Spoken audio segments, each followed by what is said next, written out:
Bonjour à tous et bienvenue à ma chaîne, je suis Mpawa de chez Immortalize Afrique Production. Donc aujourd'hui on va voir un petit tutoriel sur Adobe Premiere Pro, à savoir comment ouvrir un projet récent dans une ancienne version d'Adobe Premiere Pro CC. Il vous est arrivé parfois de recevoir un fichier des clients, un fichier de montage de projet Adobe Premiere Pro chez les clients, ou alors que vous téléchargez un projet ou des presets lorsque vous ouvrez dans votre version d'Adobe Premiere Pro et qu'ils vous disent que votre version n'est pas compatible au fichier. Un peu comme ceci.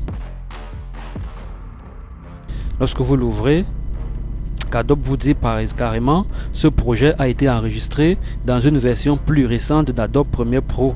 Il ne peut pas être ouvert dans cette version. Ne vous inquiétez pas, il y a un petit tutoriel pour vous montrer comment est-ce que vous pouvez ouvrir donc ce fichier tranquillement. Avant de continuer, j'aimerais t'inviter, alors je t'invite à t'abonner à ma chaîne pour ne manquer aucune des autres vidéos.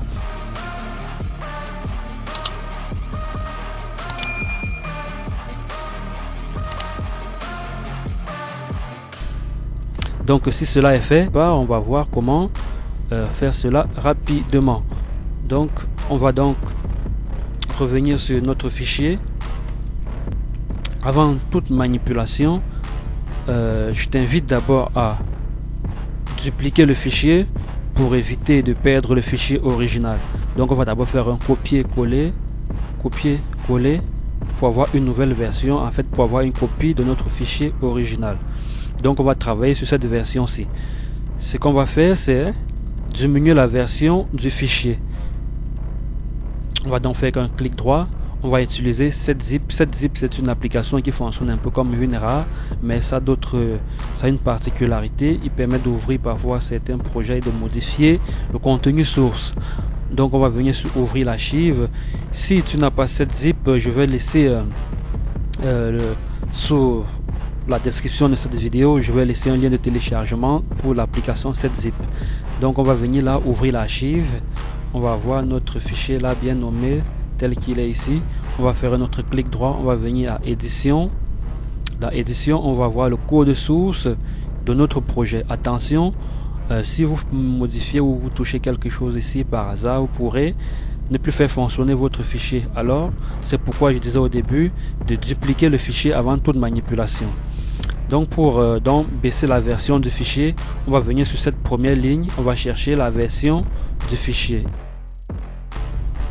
On a ici version 36. Là c'est la version, là nous avons version aussi, mais c'est pas la version du fichier.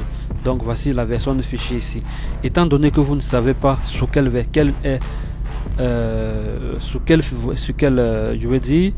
version votre version d'Adobe Premiere Pro enregistre les fichiers, vous allez donc modifier ici et mettre 1.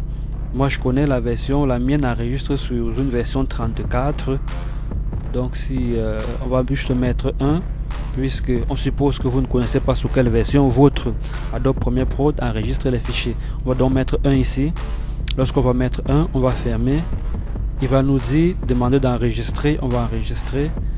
Ici on a un autre message de SetZip qui nous dit le fichier a été modifié, voulez-vous mettre à jour? On valide, on met à jour dans l'archive, on ferme celui-ci et puis on revient ouvrir notre projet. Alors là notre projet s'ouvre, il nous dit tout simplement ce projet a été enregistré dans une version précédente d'Adobe et il doit être converti. Le fichier du projet d'origine sera modifié. Et OK, valide, et puis notre fichier s'ouvre. Il nous demande de localiser ou de relier les pistes. On va juste faire localiser. On choisit là, on localise. Alors top, notre projet s'ouvre. Alors là on a notre projet prêt à être édité. Donc le projet s'ouvre normalement. Donc voilà, j'espère que ce tuto t'a plu. N'hésite pas à liker, à partager et surtout t'abonner pour ne rater aucune des autres vidéos. D'ici là, porte-toi bien et à très bientôt pour un autre tutoriel.